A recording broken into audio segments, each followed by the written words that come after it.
The Elm Ridge Asylum was shuttered in 1986 after a series of unexplained patient deaths. The building has sat in silence for decades, until urban explorers returned with cameras. The video opens with two men, Caleb and Jonas, stepping inside through a side window. The hallway is pitch dark. They narrate their every move, whispering. "We're in the East Wing," Caleb says. "This is where they kept the violent patients." Peeling murals of children's faces line the walls, drawn by patients decades ago. Then, whispering. Jonas stops. "Did you hear that?" The whispering continues. It's not clear. Not English. A child's voice. A chant. In the footage, the whispering grows louder, then abruptly stops. They turn the corner, and a wheelchair rolls across the hall. Before we begin today's story, please let us know where you are viewing from. Please remember to subscribe if you like this video. "No wind," Jonas mutters. "There's no wind in here." The camera jerks toward a doorway. A pale figure stands still. It's hunched, arms long. The light flickers. Then, darkness. When the camera comes back on, the figure is gone. They leave without finishing the exploration. Their voices are shaky. This video exploded online. The top comment reads, "My cousin was admitted to Elm Ridge in '85. He told us once that he saw a man with no eyes. He died there. I've never forgotten it." To this day, no explanation has been offered. Only rumors. And silence. In Colorado, a mine dating back to the 1800s has become a hotspot for explorers and paranormal investigators. Three young explorers enter Echo Mine late one night. Armed with GoPros and a thermal cam, they joke about meeting a miner's ghost. Halfway through the tunnel, the temperature drops suddenly. One camera shows their breath puffing out like smoke. Another catches movement, on thermal. A figure, human-sized, cold. It stands behind them, briefly, before vanishing from the feed. "What the hell was that?" one yells. Then a loud clang echoes down the mine. Tools, left decades ago, now moved. But no one else is there. Then they hear it, singing. A miner's song. Low. Off-key. Male. And it's close.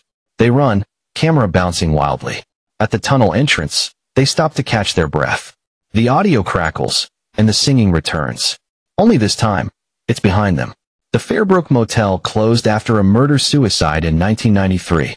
Police reports stated that a woman named Linda Walsh killed her abusive husband in room 8, then died by suicide days later. The clip begins with a solo explorer.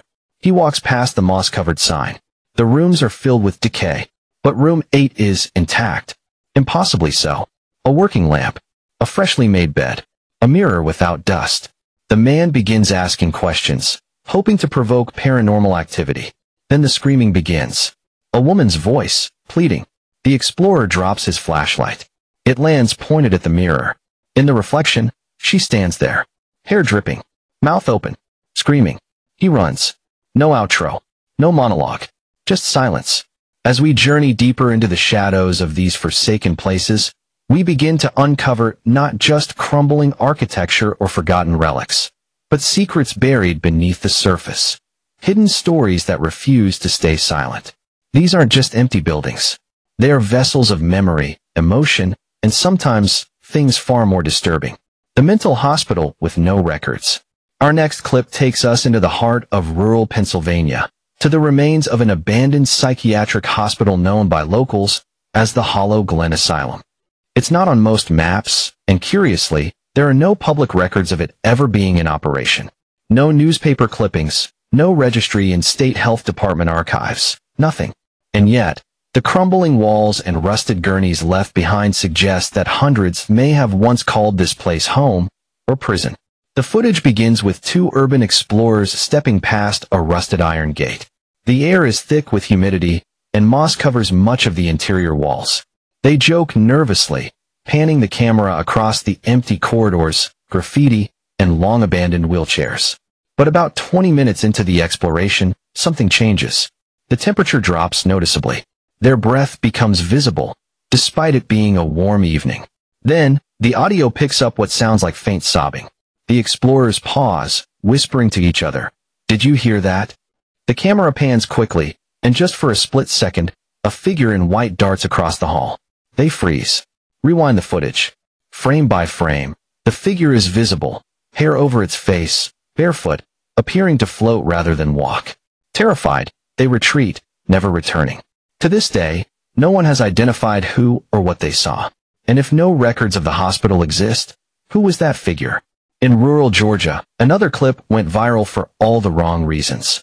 An abandoned schoolhouse, shut down in the late 1970s after a fire destroyed part of the West Wing, became a popular haunt for teenagers looking for a thrill. One such group decided to document their visit. As they enter, the air is thick with dust. Tattered books still litter the floor, and the occasional child's desk lies overturned. They find the old chalkboard, covered in names and dates written in what appears to be red paint, although some speculate otherwise. They laugh, explore, and film. But everything changes when they walk past what used to be the principal's office. The camera jerks upward as one of them screams. A small girl stands in the corner, facing the wall. Her dress is outdated, her hair matted, and when they speak to her, she doesn't respond. Thinking it might be a prank, one of them approaches. But as he nears, the girl suddenly turns, her face gaunt and lifeless, with empty black sockets where her eyes should be. The camera falls. Static. End of footage. The video was uploaded, quickly shared thousands of times, and then mysteriously removed. The original uploader deleted all social media accounts within 24 hours. The only copy that remains is a grainy re-upload by a paranormal subreddit. Beneath the bustling streets of Paris lies the Carousel Hotel, a once luxurious retreat that operated in the early 1900s and catered to Europe's elite. But the hotel closed its doors after a string of unexplained disappearances. Over the years, it faded from memory, until a team of documentarians gained access through a disused service tunnel. What they found was a time capsule.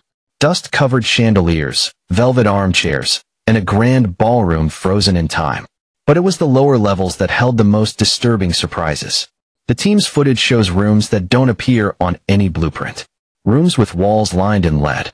Rooms with chains fixed to the floors. And rooms where the wallpaper appears to be stained with something darker than time. As they film, their microphones pick up faint whispers, unintelligible at first, then clear, "Don't leave." The whispers become cries, then screams. The team flees, dropping some of their equipment in the process. That footage was retrieved and pieced together into a 40-minute documentary titled The Hotel That Screams. It won awards at horror festivals before being quietly banned in several countries. Some believe the screams were added in post. Others aren't so sure.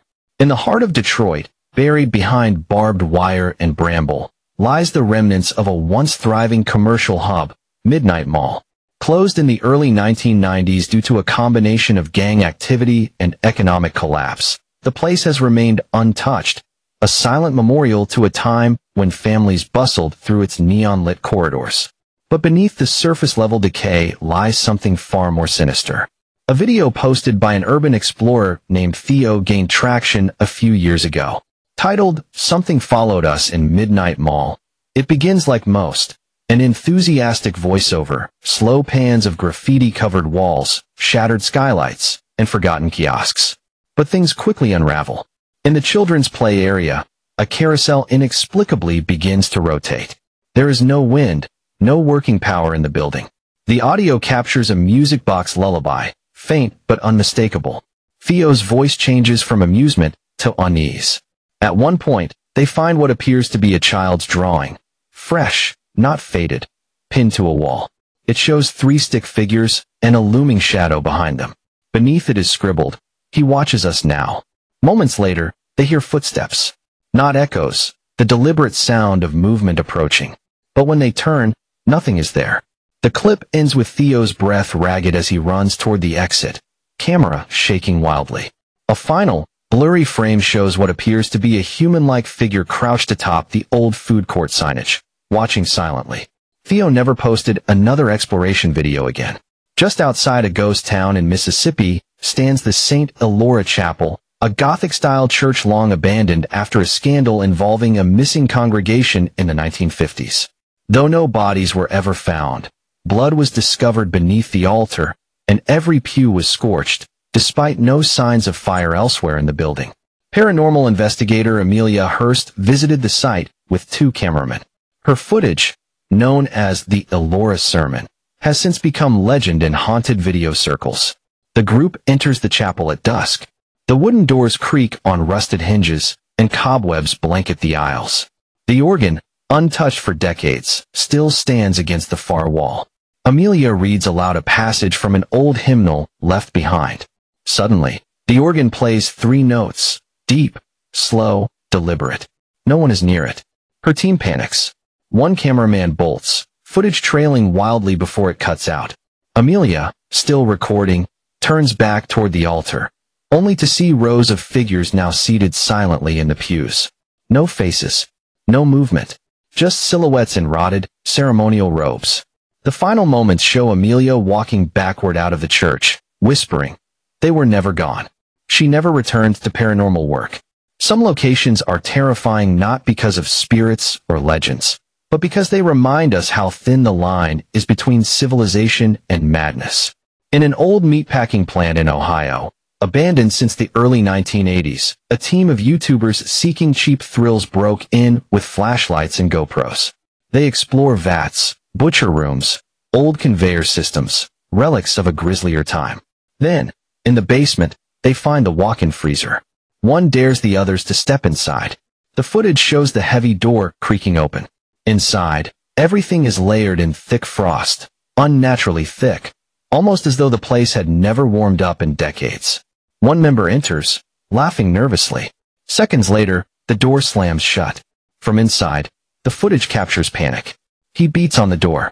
The frost on the walls starts to pulse. Slowly at first, then violently. A faint knocking begins, but it's not from inside. It's coming from the walls. Outside, the others try to force the door open, but it won't budge. Finally, after several long minutes, it releases, and the guy inside is unconscious, frostbitten, and muttering something incomprehensible. He spent a week in the hospital, and afterward, claimed he saw someone, or something, in the frost. A face. An old hotel in downtown Los Angeles, closed since the early 2000s, became the setting for one of the most debated pieces of footage online. A lone investigator, Arjun, decides to spend the night there.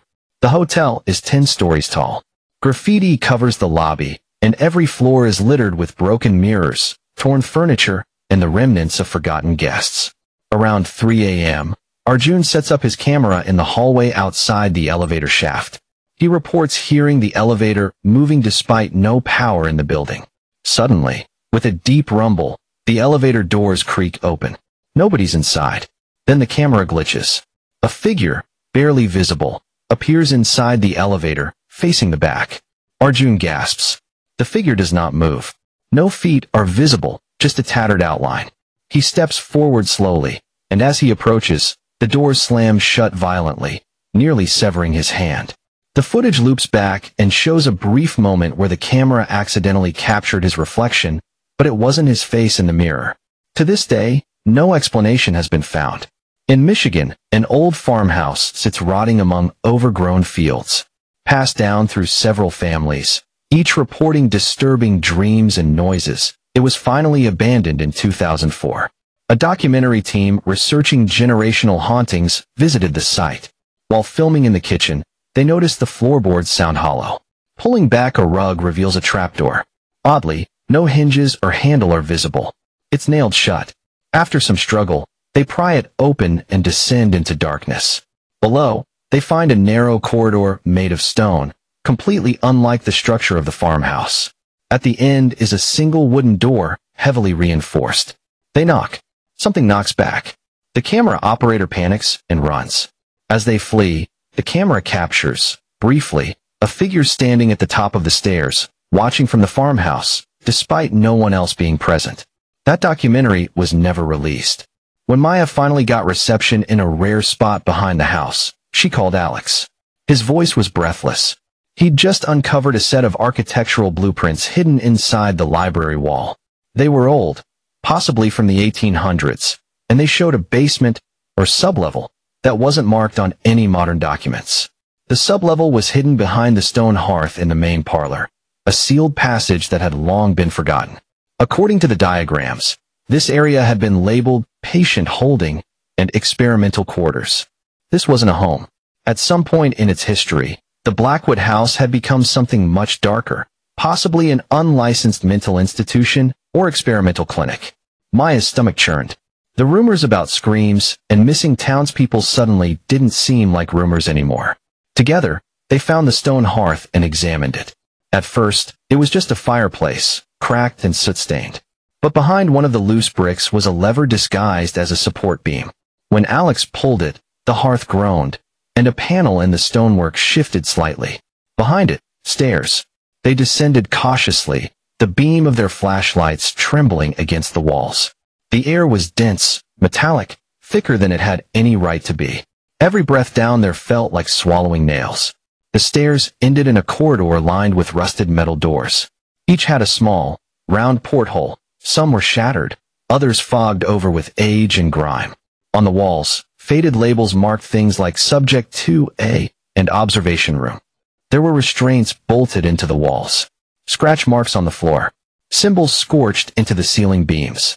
Maya turned to Alex, her voice shaking. "We need to leave." But Alex, drawn deeper by the historian's obsession, shook his head. "We've come this far." Segment 23. The voice in the room. Word count. 1,000. They heard a sound, so faint, Maya thought it might be her mind playing tricks on her. A whisper. No, a chant. Repeating. Rhythmic. It was coming from the last room at the end of the corridor. When they opened the door, they found what looked like a circular ritual room, with ash marking the floor and sigils. There were bones. Human? Animal? It was impossible to tell. The air was hot, unnaturally so, and the walls looked as if they'd been clawed from the inside out. In the center, a tape recorder was playing on loop. The voice sounded human, but strained, as if it had been altered or filtered. It repeated, "Do not feed the silence. Do not wake the black. Return what was taken." Maya's hand trembled as she reached to stop the tape. The moment she touched it, the power in her camera spiked. Lights flared, briefly, and then everything shut off. Darkness. And silence. They fled. Climbing back up the stairs felt endless, as if the basement didn't want to let them go. When they emerged back into the parlor, everything looked different. The light had shifted. Dust hung in the air like it had just been disturbed. The paintings on the walls, previously faded and rotted, now looked pristine. More disturbingly, they depicted people neither of them had ever seen before. Doctors, nurses, a man with dark eyes and a stethoscope, standing in front of the blackwood fireplace, smiling just slightly. The photos weren't there when they'd entered the house. Outside, the wind had stopped entirely. No birds. No insects. No sound except for the creaking of the old house, and footsteps upstairs. But no one else had entered. They tried to retrace their steps and leave, but the hallway no longer led to the front door. Instead, they found themselves back in the foyer, then in the dining room, then in a stairwell that hadn't been there before. The house had changed. Or more precisely, it was changing around them. They left marks on the walls, arrows in chalk, strips of cloth, breadcrumbs of their journey. But no matter what they did, the layout kept morphing. It became a labyrinth, forcing them to confront increasingly personal and eerie spaces. Maya opened a door and found her childhood bedroom, exactly as she remembered it, right down to the stuffed bear she lost when she was 5. The detail was too precise, and it smelled like home. Alex, in a panic, found a hospital room. On the bed lay a body under white sheets. On the floor, a patient chart with his name on it. Diagnosis: delusion induced by environmental trauma. They began to see it. A tall figure, always just out of view. A man in black, with no eyes, just smooth skin where a face should be. He didn't move like a person. He phased, skipping through frames like corrupted video footage. And every time they blinked, he was closer. They called it the Watcher. Cameras caught glimpses of him. Just flickers. He'd be in the far corner of a room, motionless. Then in a mirror. Then in the background of a shot that should have been empty. The footage was corrupted. Voices layered over voices. Maya's own voice was distorted in the recordings, warped to say things she never remembered saying. "We belong here. We always have." Every door they tried led back into the house. Even smashing windows opened only into other rooms. At one point, they kicked down the rear pantry door and ended up back in the basement. Alex became obsessed with the blueprints, trying to find a flaw, a reset point. Maya, meanwhile, felt the house inside her now. She couldn't explain it, but it was in her dreams, in her thoughts. whispering, luring. They found another camera hidden in one of the vents. It wasn't theirs. It had been recording long before they entered. Playback showed dozens of others. Groups. Explorers. Paranormal teams. None of them ever left. The last frame on one of the tapes showed Maya and Alex walking through the front door from the inside. The following segment takes a turn few could have anticipated. It's the moment that changed everything. What started as a simple exploration of a long-forgotten hospital quickly spiraled into something more sinister. Inside the hospital's west wing, behind a hallway partially collapsed by time and neglect, the group noticed something odd. A set of tiles on the floor were arranged differently, less dusty, less broken. The wall near it, though covered in graffiti, had the faint outline of a doorframe beneath the paint. Instinctively, they tapped on the wall. Hollow. After some prying and pushing, a section of the wall gave way, revealing a hidden room. The air was different inside, colder, heavier. The walls were lined with shelving, rusted metal, and torn folders. Medical records? But what was even more disturbing were the contents of the room. In the far corner was an examination table, far newer than the rest of the building. Suggested. Overhead, a single, dim light bulb flickered, still powered somehow. They found a small generator running, fueled by a half-full tank of gasoline. There were cameras mounted in the corners of the room. One of them had a blinking red light, recording. Who had been here recently? What were they documenting? And why did they need to do it in a room hidden behind a sealed wall? The team's breathing quickened. As they examined the shelves, they found notebooks. Not digital. Handwritten. The notes detailed tests, psychological, physical, and surgical. Names had been redacted or replaced with numbers. At the bottom of one page, scribbled in frantic handwriting, was a single question. What is SHE? They recorded everything. Every corner of the room. Every note and label. But it was what happened next that brought the terror to a peak. One of their infrared cameras picked up movement. Not in the hallway, but in the hidden room, with them. A faint thermal signature. Almost human, but wrong. Elongated. Slower to fade. It moved behind the group, even as they faced the opposite direction. They turned. Nothing. No movement. But the air grew colder again. Then the bulb above them burst. Panic set in. They ran. The footage became erratic. Shaky. Breathless. Through the corridors, over fallen doors and rusted stretchers. Behind them, only silence, and that faint, inhuman echo of footsteps not quite in sync with theirs. They made it outside. Once the sunlight touched their skin, they stopped. But not because they felt safe. Because they realized they had left one of their cameras behind.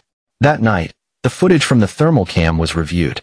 The shadow in the room didn't appear to follow them. But just before the tape ended, right as they ran, there was a frame where the entity turned its head. It had no eyes. Just a smooth, pale surface. And then it vanished. 3 days after uploading the footage, the group was contacted by officials claiming to be part of a historical preservation and environmental safety unit. They requested access to the building, claiming the footage had stirred concern due to potential hazardous materials left in the hidden room. But when the explorers tried to return, the hospital had been sealed off. Fences erected. Guarded. Within 2 weeks, it was demolished. Not a slow restoration. A full leveling of the entire complex. The group's footage remained online, but questions swirled. Who owned the building? Why was it suddenly a national security issue? Why hadn't this hidden room ever been documented before? And more chillingly, who, or what, had been kept there? In the months following the hospital incident, other urban explorers reached out to the group. One from Michigan, another from rural Oregon, one all the way in Romania. They claimed they had also discovered similar hidden rooms, each behind false walls in abandoned facilities. Each room had similar characteristics. Recently powered light sources, modern surveillance equipment, medical documents and logs that referenced tests and anomalies. And always, in each case, the final entry in the logs was dated just weeks before the explorers' discovery. But most terrifying was this, the thermal signature. Each group had captured at least one moment of something unexplainable in infrared, something humanoid. But in every case, it lacked eyes. Viewers around the world began piecing together what little information was available. Reddit threads exploded with theories. Some claimed it was the remnants of illegal human experimentation carried out by rogue military or biotech firms, long after regulations were tightened. Others suggested paranormal explanations. A shadow race of humanoids evolved or trapped in hidden corners of our world, feeding on psychological energy. A few posited AI-driven experiments gone rogue, using old, forgotten buildings to test synthetic humanoid consciousness away from public eyes. But one user stood out. Anonymous, of course. Their comment: "You weren't supposed to see her. She doesn't like being seen. You left the camera behind, but she kept it. She's learning." That comment was deleted within hours, but not before it was screenshotted and shared across hundreds of conspiracy forums. One member of the original group, Jamie, decided to go back. She never believed in ghosts, but she couldn't shake the feeling that they'd uncovered something they were never meant to witness. Using coordinates from the other explorers, she tracked down another building, an abandoned mental asylum in upstate New York. The patterns matched. Closed in the early 1980s. Rapidly decaying. Off-grid. No official documentation of demolition or use. Inside, the same signs. The dust was disturbed. A door partially hidden behind a collapsed shelf. And again, a power generator. Jamie entered the hidden room alone, camera rolling. What she captured that day would become the most infamous footage on the internet, briefly, because just after uploading it, her channel disappeared. Every trace of her digital presence vanished. Accounts, backup drives, even social posts. Gone. But a copy of the video survived, mirrored by a fast-acting fan. The footage ends with Jamie facing the thermal camera. Behind her, the familiar pale, eyeless silhouette appears in the frame. But this time it moves. It doesn't just stand. It reaches out. The frame glitches. Then, darkness. These moments, these eerie, adrenaline-spiking discoveries in abandoned places, are more than just scares for the thrill-seeking crowd. They're modern myth in motion, unfolding in real time, with real people, real footage, and unanswered questions. What was once the realm of legends and fireside horror stories is now documented, time-stamped, and digitized for all to see. Whether it's entities beyond comprehension, clandestine operations, or psychological hallucinations induced by isolation and fear, one thing is clear. We haven't even begun to scratch the surface of what lies hidden in the forgotten corners of the world. Have you ever been inside a building that felt wrong? Have you captured something on camera that logic can't explain? Tell us in the comments below. We want to hear your stories. And if this video gave you chills, you won't want to miss our next investigation, where we explore the 5 places you're not allowed to visit, and what happens if you try. Subscribe, stay curious, and above all, stay safe, because sometimes the scariest things are already watching.